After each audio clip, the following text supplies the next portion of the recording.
Saya kenal investasi dari 2020 pas COVID. Awalnya sih ditawarin teman, jadi keterusan sih sampai sekarang. Kalau kira-kira sih dari umur 30 tahun, karena kan kenal dari suami kan udah dari dulu main sahamnya. Jadi secara nggak langsung ya ikutan belajar juga dari suami, diajakin.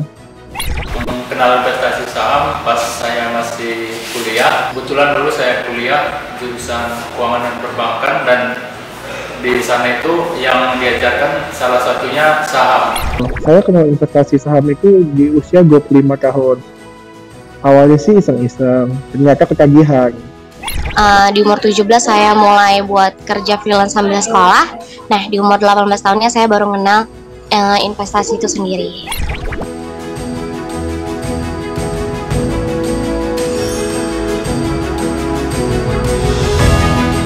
Dulu awalnya modal saya 30 juta, itu dananya dari hasil sisihin dari ada bisnis online shop. Paling beberapa juta aja sih, Pak. Mungkin 10 lah. Dan dapatnya dari nabung lah. Awalnya itu saya pakai modal 10 juta dari modal angpau dari Imlek. Oh yaudah, saya mulai deh belajar investasi. Jadi mulai dari dana pertama saya tuh 500.000, dan dananya itu dari gaji freelance saya. Untuk modal awal sendiri sih 300.000 dari uang yang dapat dari beasiswa. Saya masukkan semua ke saham, saya tradingkan di situ.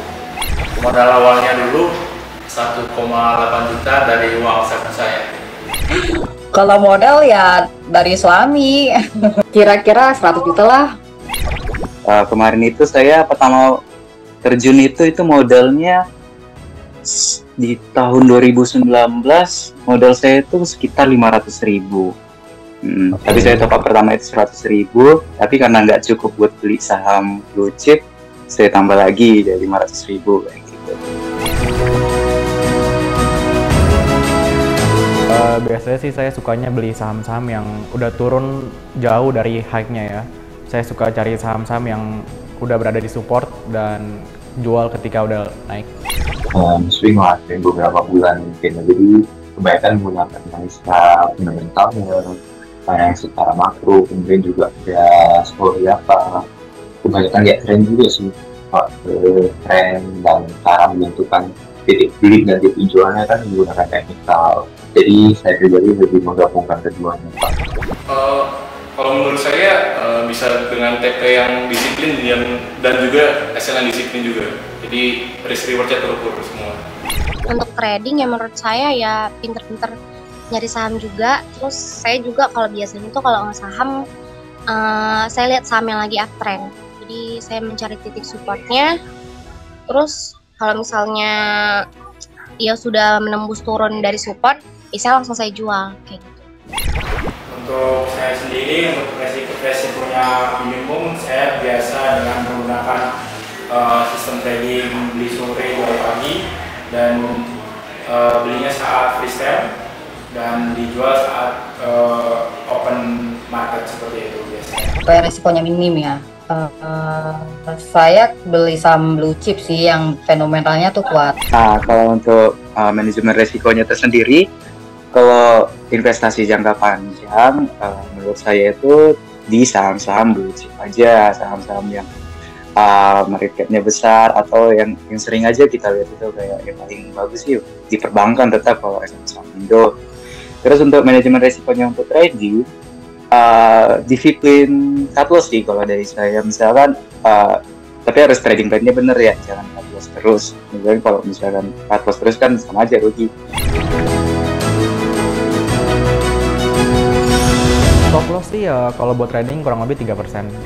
Wah, saya kok prinsip saya beli hari ini ya harus jual hari ini, mau untung mau rugi ya tidak ada motif untuk menyimpan barang itu. Kalau stop loss sendiri paling di sekitar angka 3-5% aja sih. Kalau di saya ada Pak, yaitu tadi kalau misalnya udah nembus support ke bawah, udah saya nggak mau ini lagi nggak mau saya tunggu lagi sampai turun terjun ke bawah. Jadi saya nggak ambil resiko, udah sampai di situ aja. Kalaupun itu nanti naik setelah saya jual, ya udah yang penting mungkin itu belum rezeki saya aja kan Pak.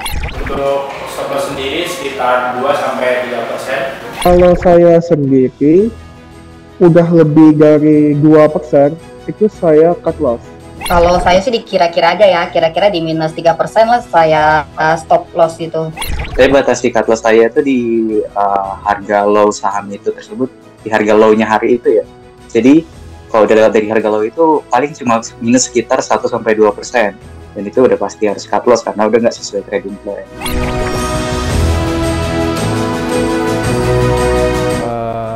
Cocoknya sih kita beli saham-saham yang disupport, kita tungguin agak lamaan, ntar kalau naik kita lepas. Kalau untuk teknikal saya lebih pilih ke resistance support yang biasa, terus Fibo juga bisa, lalu ada moving average yang dipakai bisa 10, 20 atau 5 juga bisa.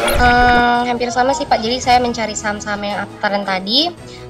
Kalau misalnya terjadi pullback, terus ada support yang ngebentuk di 1 jam sampai 4 jam gitu, didukung juga dengan adanya volume, biasanya saya saham-saham tersebut menurut saya berpotensi menghasilkan cuan.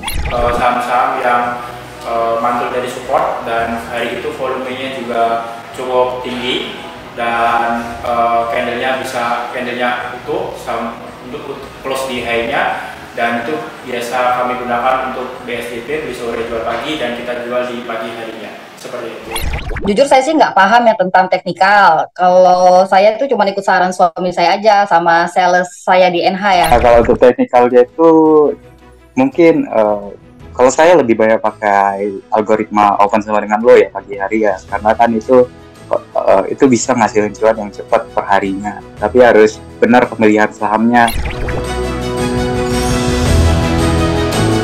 Kalau rugi ya udah kayak ya tetap trading gitu aja, daripada dia atau untuk yang penting tetap belajar seperti itu gimana. Kalau rugi ya udah biasa aja, karena kan namanya main saham ya. Kalau nggak untung ya rugi Pak. Sedangkan kalau kita lagi rugi ya udah biasa aja, besok kita bisa cari cuan lagi. Lagi rugi ya udah nggak apa-apa, evaluasi lagi, belajar lagi. Kalau lagi loss ya terima nasib.